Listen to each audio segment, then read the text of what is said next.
Assalamu alaikum, dear students. Today we are going to start the chapter which is vectors, and then we will discuss about representation of vectors.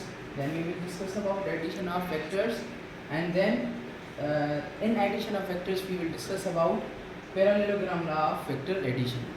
So let's discuss about vectors. As you previously know about that, we know that vectors are those physical quantities which has magnitude, which has unit, as well as they having direction.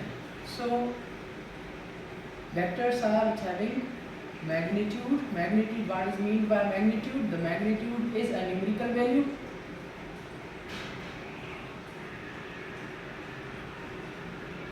बेटा किसी भी चीज़ का जो numerical value होता है हम उसको magnitude बोलते हैं. लेट्स सपोज ये 1 2 3 3 ये सारे जो भी है नंबर्स हम इनको मैग्नीट्यूड के तौर पे लेते हैं. और जिनके पास मैग्नीट्यूड हो उनके पास यूनिट हो.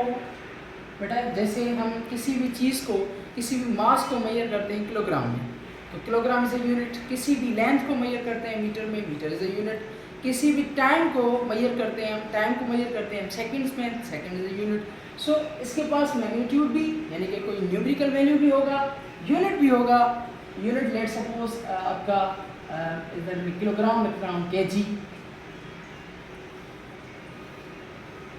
उसके बाद मीटर लिख रहा हूँ और उसके बाद second. Let suppose these are the units. और जिसके पास स्पेसिफिक डायरेक्शन भी होगा, स्पेसिफिक डायरेक्शन भी होगा, तो बेटा हम उसको क्या बोलेंगे? वेक्टर. अच्छा देखिए, हम सिंपली वेक्टर से पहले स्केलर आपको थोड़ा सा मैं बता दूँ कि भाई स्केलर्स क्या होते हैं. बेटा स्केलर्स वो होते हैं जिनके पास मैग्नीट्यूड हो, यूनिट हो, बट उनके पास डायरेक्शन स्पेसिफिक ना हो, हम उनको कहते हैं स्केलर्स. अब देखिए बेटा, स्केलर्स को हम ऐड कर सकते हैं सिंपल अर्थमेटिक के रूल के मुताबिक. लेट सपोज हमने इधर लिखा 2 + 3 which is equal to 5, 4 + 7 which is equal to 4 + 7 which is equal to 11. So ये जो मैंने नंबर्स ऐड किए हैं ये मैंने स्केलर्स के तौर पे ऐड किए हैं. वेक्टर्स कैसे ऐड होते हैं ये स्पेसिफिक पॉइंट है. बेटा ये पॉइंट आपको जहन में रखनी है कि वेक्टर्स की ये जो 3 प्रॉपर्टीज़ हैं इनके साथ साथ वेक्टर्स वो होंगे जो वेक्टर लॉ ऑफ एडिशन को सेटिस्फाई करेंगे. फॉर एग्जांपल मैं इधर लिख रहा हूँ कि एक ऑब्जेक्ट है, इस पॉइंट से मूव कर रहा है 3 मीटर्स, इस पॉइंट से मूव कर रहा है, फिर इसके परपेंडिकुलर 2 मीटर्स मूव कर रहा है, यानी कि 4 मीटर्स लेट सपोज मूव कर रहा है इधर से. तो what will be the distance between these points? What will be the distance between these points? How can we draw the resultant? Like that is the head, tail of a vector. That is the head of a vector. So हमें ये displacement find out करना है कि what will be the displacement. So अगर आप यूँ लिखेंगे कि भाई 3 + 4 which is equal to 7, ये बात आपकी गलत हो गई वेक्टर्स में. वेक्टर्स ऐसे ऐड नहीं होते. जैसे आपने लिखा 3 + 4 is equal to 7, ये बात गलत हो गई. अब मैं ये कह रहा हूँ कि अगर इधर आप जो वेक्टर मूव कर रहा है 3 मीटर्स, इधर जो वेक्टर मूव कर रहा है 4 मीटर्स, तो इनका जो आंसर आएगा, रिजल्टेंट आएगा, वो आएगा 5 मीटर्स. तो आप कहेंगे कैसे सर? तो इसका प्रूफ है बेटा, आगे चल के हम प्रूफ भी पढ़ेंगे. मैं आपको शॉर्टली बता देता हूँ कि अगर इधर देखें आप कि magnitude of R is equal to, ये है आपका एक्स कंपोनेंट. आगे चल के आपको बताऊंगा कि कैसे रेक्टेंगुलर कंपोनेंट्स यूज होते हैं. एक्स कंपोनेंट, वाई कंपोनेंट, यानी कि x का स्क्वायर यानी कि 3 का स्क्वायर + 4 का square. So magnitude of r कैसे बना? Magnitude of r which is equal to 9 + 16. 9 + 16 is equal to radical 24. The radical of 24 is 5. The resultant will be 5. तो बेटा ये बात आपको मेंशन करनी है कि अगर वेक्टर्स हम ऐड कर रहे हैं तो उसमें ये बात आपको कंक्लूड करनी है कि वेक्टर्स में वेक्टर लॉ ऑफ एडिशन लाजमी सेटिस्फाई करेगा. कोई स्केलर जो है, स्केलर को आप सिंपली अर्थमेटिक से ऐड कर सकते हैं, पर वेक्टर्स में क्या होगा? Vector law of multiplication use होगा. Vector law of sorry addition use होगा बेटा। अगर ये उसको सेटिस्फाई करेगा तो वो ही वेक्टर होगा। लेट सपोज मैं आपको ये कहूं कि भाई a plus minus B is equal to a minus B, इसका सर क्या मतलब हुआ वेक्टर्स में? तो आप कहेंगे बेटा जो a वेक्टर है वो एक डायरेक्शन में मूव कर रहा है, तो जो b वेक्टर है उसका डायरेक्शन क्या है? अपोजिट है। उसका डायरेक्शन क्या है?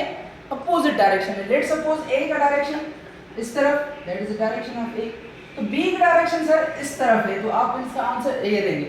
अगर वेक्टर्स में कोई भी माइनस की साइन आ गई तो you have to know that that sine shows that the direction is opposite, the direction is opposite. तो ये सारी चीजें इंशाल्लाह आगे चल के हम डिस्कस करेंगे। ये सिंपल एक यानी कि बेसिक कॉन्सेप्ट था जो आपको मैंने बताया। अब चलते हैं रिप्रेजेंटेशन के पास कि how can we represent the vector. चलिए ये पॉइंट्स अगर आपको क्लियर हैं तो आप थोड़ी सी नोट कर दें। Now representation of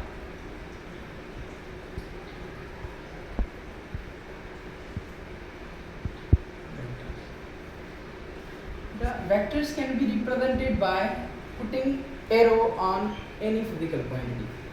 Let's suppose इधर मैंने a लिखा, इसके ऊपर जब arrow आएगा, putting arrow on any physical quantity represents the vector, means it is represented by putting an अब देखिए बेटा ये arrow है, अगर इसकी अरेंजमेंट आप देखें तो head of an arrow shows the direction of vector,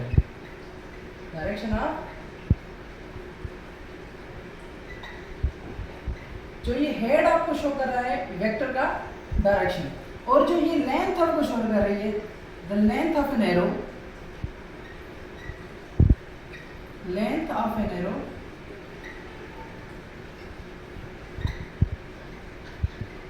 shows the magnitude of vector, length show करती है मैग्नीट्यूड ऑफ वेक्टर। ठीक है बेटा, उसके बाद हम चलते हैं एडिशन ऑफ वेक्टर्स के तरफ, यानी कि वेक्टर्स को हम किस तरीके से ऐड कर सकते हैं। एडिशन ऑफ वेक्टर्स पहला होता है ग्राफिकल मेथड,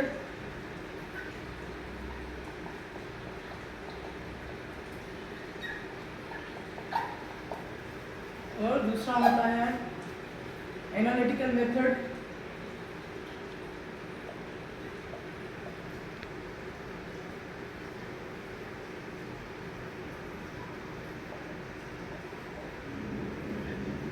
ग्राफिकल मेथड में जो होते हैं, आप ज्योमेट्रिकल मेथड भी आप इसको कह सकते हैं। इसमें आप पढ़ेंगे हेड टू टेल रूल के बारे में, head to tail rule method के बारे में, और इसके अलावा ग्राफिकल मेथड में आप पढ़ेंगे one of the famous law on vector addition, which is parallelogram law।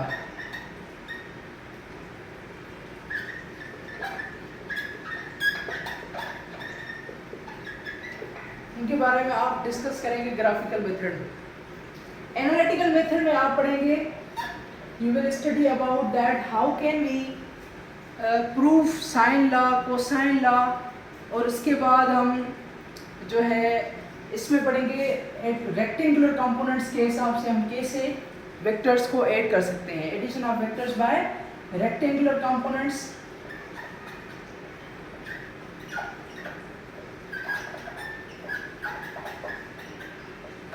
Rectangular components method जो है आपका एनालिटिकल मेथड में आ जाएगा। सो ये जो एडिशन ऑफ वेक्टर्स हम इनके बारे में जो डिस्कस करेंगे, ये जो बेटा सारी चीज़ें हैं, अगर कोई भी वेक्टर इनको सेटिस्फाई करेगा तो वो ही वेक्टर स्पेसिफाइड वेक्टर होगा। एक यानी कि जो भी वेक्टर जिसके पास मैग्नीट्यूड हो, यूनिट हो, डायरेक्शन हो, और उसके साथ साथ वेक्टर लॉज ऑफ एडिशन को जो सेटिस्फाई करेगा वो ही वेक्टर होगा, जो इनको सेटिस्फाई नहीं करेगा वो वेक्टर नहीं होगा। लेट्स सपोज इसका एग्जांपल मैं आपको देता हूँ, इलेक्ट्रिक करंट। इलेक्ट्रिक करंट है बेटा, इसको यूनिट भी होता है, एम्पियर इज इट्स यूनिट, इसको मैग्नीट्यूड भी होता है, लेट्स सपोज 2 एम्पियर करंट, और इसके पास डायरेक्शन भी होता है, बट ये सेटिस्फाई नहीं करता वेक्टर लॉ ऑफ एडिशन को, इसलिए हम कहते हैं electric current is not a vector quantity. ये एक और क्वांटिटी में आ जाता है, टेंसर क्वांटिटी हम उसको बोलते हैं। तो बेटा लेट्स सपोज एक ये रूप है, एक स्ट्रेट वायर है, इधर से करंट आ रहा है लेट्स सपोज 2 एम्पियर, इधर से भी आ रहा है लेट्स सपोज 2 एम्पियर। तो इधर जो करंट मिलके जाएगा इसको स्पेसिफिक डायरेक्शन तो होगा, यानी कि that will be the 4 ampere, but it will not satisfy the vector law of addition, that's why we can not say that vector it is a vector quantity, so it is not a vector quantity, it is not a vector quantity। ये बात आपको ध्यान में रखनी है कि कोई भी जो वेक्टर होगा उसके पास यानी कि मैग्नीट्यूड हो, यूनिट हो, डायरेक्शन हो, और उसके साथ साथ वेक्टर्स लॉज ऑफ एडिशन को सेटिस्फाई करेगा वही वेक्टर होगा। तो इलेक्ट्रिक करंट हो गया, pressure is also not a vector quantity because it having magnitude, unit direction, but it's not satisfying the law of vector addition। तो ये कुछ quantities हैं जो satisfy नहीं करती vector laws of addition को, हम उनको vector quantity में नहीं रखते, इनको एक other quantity में रखते हैं, like आपकी scalar quantity है या like आपकी another quantity tensor quantity, हम इन चीज़ों में इनको रखते हैं। So अगले lecture में इंशाल्लाह we will discuss about these head to tail method, parallelogram law, we will prove the law of parallelogram, that how it is forming and how the graph of the parallelogram will form and how the equation is formed. So we will discuss. Thank you so much for watching.